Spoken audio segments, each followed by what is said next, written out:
Salut à tous! Le 2 avril, comme il l'avait promis, Trump a lancé sa fameuse vague de droits de douane contre le monde entier. Normal quand on sait qu'il a déclaré que le plus beau mot du dictionnaire c'est taxe et il a même baptisé cette journée le jour de la libération. Partout? Non. Un petit village en forme de mégapole résiste encore, c'est le Mexique. Pas de droit de douane réciproque, un traitement de faveur dû à l'habilité de la présidente mexicaine, comme je vous l'ai expliqué dans une autre vidéo, et surtout le respect du traité de libre-échange du Nord, le TMEC, dont on parle depuis un mois. Pour le reste du monde, en gros, il a appliqué des taxes réciproques, mais il a lui-même qualifié ces taxes de gentilles, car divisées par deux. Sympa le Donald quand même. Alors quand je dis pas de taxes, en fait c'est pas de nouvelles taxes. Depuis l'acier et l'aluminium, je vous conseille d'ailleurs de revoir notre vidéo à ce propos de ces deux taxes-là, et surtout les voitures. Alors regardez cette vidéo et vous allez apprendre l'idée un petit peu farfelue mais factuelle que notre présidente au Mexique a imaginée pour esquiver les taxes voitures. C'est assez drôle. L'idée de Trump était donc d'imposer des tarifs douaniers aux pays avec lesquels les États-Unis ont un déficit commercial selon lui. En clair, il lance une guerre commerciale qui va impacter tout le monde, consommateurs US y compris. L'objectif du gouvernement, récupérer 100 milliards de dollars par an grâce à ces nouvelles taxes. Et après les voitures, ce sera au tour du bois, des microprocesseurs et même des médicaments importés. La stratégie du Mexique, ce n'est pas de s'opposer, mais de limiter les dégâts et trouver un compromis. L'idée farfelue que la présidente proposait il y a peu est pourtant une logique, négocier un traitement de faveur pour que seules les pièces mexicaines soient taxées, ce qui réduirait la facture. L'objectif, que les voitures mexicaines restent plus compétitives que celles importées du Japon ou d'Allemagne, c'est le moins pire que le Mexique puisse espérer. Alors concrètement, cela voudrait dire quoi? Eh bien que si une voiture est fabriquée avec des pièces à la fois mexicaines et américaines, alors la taxe ne s'appliquerait que sur la partie mexicaine.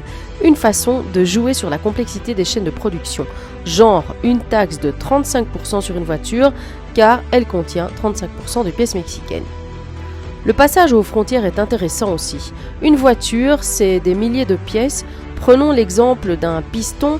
Son acier vient du Mexique, il est recouvert au Canada, traité aux États-Unis, puis il revient au Mexique pour l'assemblage avant de repartir aux États-Unis. Bref, il traverse la frontière jusqu'à 7 fois. Imaginez l'impact d'une taxe à chaque passage. Pourquoi ces droits de douane? Alors, les droits de douane, c'est une taxe sur les importations, parfois sur les exportations, mais c'est plus rare. À 99%, c'est l'importation qui est visée. L'idée derrière tout ça, c'est de protéger l'économie locale. Par exemple, au Mexique, face à l'explosion des achats en ligne sur les plateformes comme Shein ou Temu, le gouvernement a décidé d'imposer des taxes pour rendre ces produits plus chers et protéger le marché intérieur.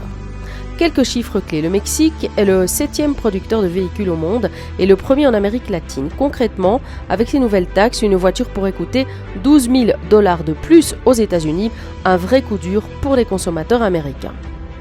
En résumé, il existe 3 types de droits de douane principaux. Les droits de douane ad valorem, c'est un pourcentage appliqué sur la valeur du produit. Exemple, une tasse Temu à 10 € avec une taxe de 20%, ça fait 12 €. Les spécifiques, une taxe fixe sur une quantité définie, exemple 10 centimes par kilo de riz importé. Et les droits de douane mixtes, c'est un mélange des deux, par exemple pour du bois, une taxe de 10% sur la valeur et 1 € par planche. Un chiffre à retenir, en 2024, le Mexique a exporté 3,5 millions de voitures et devinez où elles sont allées, presque à 80% aux États-Unis. Le reste ailleurs. Mais voilà le problème, avec ces nouvelles taxes, les constructeurs vont forcément répercuter leurs coûts sur les consommateurs américains. Résultat, les prix vont grimper et la demande va baisser aux USA donc. Bon, en résumé, ce que cherche le Mexique, c'est d'avoir un traitement de faveur indépendamment du fait que l'on soit voisin avec les États-Unis.